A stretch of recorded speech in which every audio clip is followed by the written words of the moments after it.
Let's circle up. Kick off our morning. It's all gonna make sense.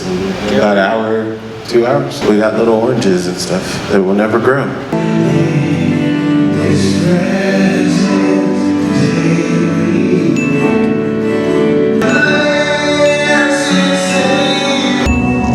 John, what up? This is my herd and pick. I have blue ones and red ones. Yeah, I use blue ones. They're made in Germany. Okay. They're $1 a piece, right? You buy them just like I do. They're expensive. Every Sunday, without fail, LA asks me to borrow one. Yeah. And every Sunday he never gives me back my pick. Where does LA put the pick? I need to go to LA's house, go to his dryer, open the little... Yeah, you'll be good for years. I know. There will all my picks will be. Yeah. You make the darkness tremble, Jesus, Jesus, you silence me. You know, I sing this song too. Should I be doing this? Yes, come join us. Actually, I'm too busy playing guitar during the chorus of this song that I don't sing. Because I can't do both of them at the same time. Your name is a light that the shadows can't deny.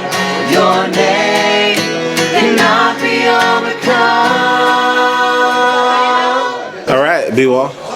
Until we meet again. It has been returned.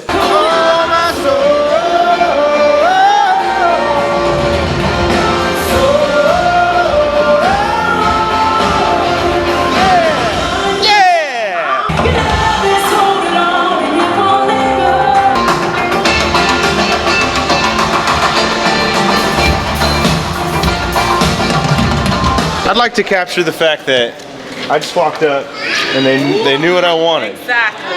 Venti, Especially fruity. sugar-free, vanilla, whole milk, extra shot. Yes! There it is. That's the good stuff. On 3, rooted. 1, 2, 3, rooted! What do we have here? Open that lid, LA. Whoa!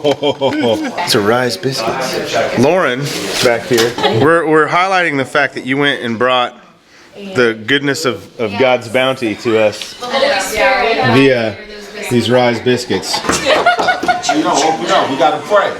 It's not gonna be awkward at all. You won't give up on me. Your love is holding on and it won't let go. I feel it breaking out like an echo. My fear doesn't stand a chance when I stand in your love. My fear doesn't stand a chance when I stand in your love. My fear and all to Jesus I surrender humbly at his feet I bow. Your name is alive, forever lifted high. Your name cannot be overcome. Jesus, Jesus, you make the darkness tremble. Dave. Brian! We're going to talk about delay with Dave today. We're going to continue our vocal series that we've been sort of doing here on the Sunday vlog. We talked about first our overall signal chain. In the last vlog we hit reverb. Now we're talking delay. What did you just ask him, Lauren? Can I fix his hair? Yes, please. It's just because of the headphones. Like it kind of. Let's do it. Let me get this. Like it checks I have headphone hair. Headphone hair. By the way, this is Lauren. This is Dave's wife. My lovely wife. I mean, we might as well use this opportunity to tell the world, of at least worship tutorials world, Oh my goodness. we're pregnant. Baby book Well, out. she's pregnant.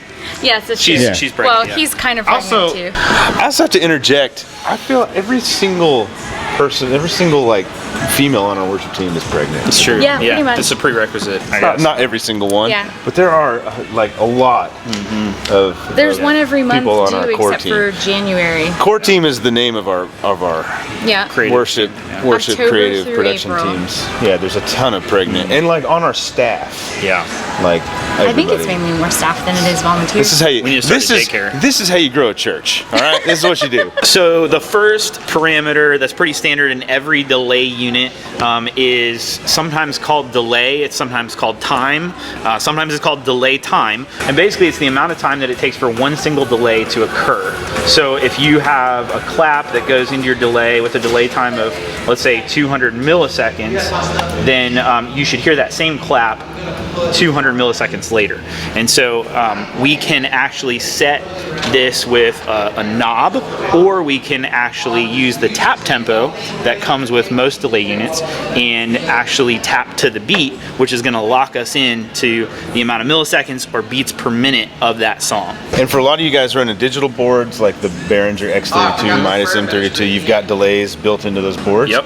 They all have a tap tempo button. They on do. them. So you might not know how to get to them. You can tap that if you're running sound, you can just tap it right in on the board. Yeah, and I think that this is a parameter that often gets overlooked, but it's so important that it really goes with the beat of the song. It locks in, yeah. The next parameter we're going to talk about is feedback, and it's this other big knob on this H delay because it's a really important parameter. And this is basically the amount of signal that you'd like to feed back into the input of your delay that creates the echoes. So the more feedback you have, the greater number of echoes that you get back. And so or repeats is the one I like to think of. repeats. The next parameter that you want to look at is this knob that says dry/wet. Now, sometimes you might put, in certain situations, delay on an actual vocal channel. And if you're doing that, rather than using a send on your audio console where you can control what stuff gets sent to the delay, this is where you'll have to adjust this knob and really to try to get a good mix between delay and the actual vocal without delay. Now, I want to talk about the parameter that I think gets overlooked the most in these, and that's the high pass and the low pass. So with the high and low pass, we really want to take off all of the lows. There's all that muddiness on the low end that doesn't need to be there for vocals. But here's the thing, we're not looking for an echo back of exactly how the vocal channel sounds. That's just annoying. What we really want is we want to darken that up so it sounds like the audio and the vocal is bouncing throughout the corridors of the church, and you would never hear that back as an exact echo. You would hear that back as a very dark tone of the original vocal. And so we here actually set our low pass somewhere around 3 to 4K. And that's really to take off a lot of that high end, so it really comes back as a really dark kind of vocal. Now we'll actually go in and EQ some of the mid-range out as well with that to kind of get rid of some of the harsh tones that might happen in the mid-range. So as you're setting delay, in an ideal world, your delay would end at the same time as your longest reverb. That's going to help create a space that sounds natural. So you don't want your reverb going on longer than your delay, or your delay going on for a while longer than your reverb. If they end about the same time, it's going to really help glue everything together. Here's another thing. You might want to not put delay on all of your vocals. For us here, we find what really works well is to only put delay on the lead vocal, and that helps separate the lead vocal from all the background vocals in a particular song. The last tip that I'll give you is you can actually send your delay back to your reverb. Yes! It creates a nice wet effect and kind of mixes the delay up where it's not just such a harsh piece that's kind of standing out, but it really kind of glues everything together. Okay, doors are open and people are coming in for second service. Quick question. You're rushed today. Are there situations where you'd use like a shorter delay time, like an eighth note delay versus a quarter note delay or something like that? For sure. So on the fast songs, same as reverb, we want shorter delay times typically. Or even a slapback delay. Slapback delay, just real quick.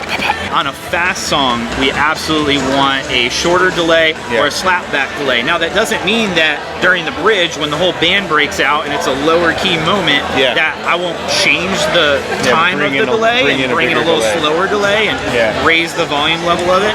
But for the most part, in general, for those hi-fi songs such as Echo that we're doing today, it's a very fast delay. Yeah, and I do the same thing with guitars. The same principles kind of apply. Right. Otherwise it just gets too washy and you're creating a space and a feel in a song that doesn't really have that space and feel. Yeah, so hopefully that helps you understand a little bit about how to set up delays for your vocals in your church. If you have questions, questions for Dave or for us, leave them below in the comments and we'll get to them. It'll also help inform us like what kind of content to make in the future. Yeah, we're just getting started today. There's no way we could cover all of the in-depth portions of a super high delay, overview. but this is a very high overview. Yeah. Seth, come here. You'll be my witness. When LA gave me the pick back earlier, Seth, it was just a root. It was just for the video because he used it. And do you think LA gave me the pick back at the end of the service? No. Seth's right. He did not. So LA, you've stolen yet another pick. I need it back.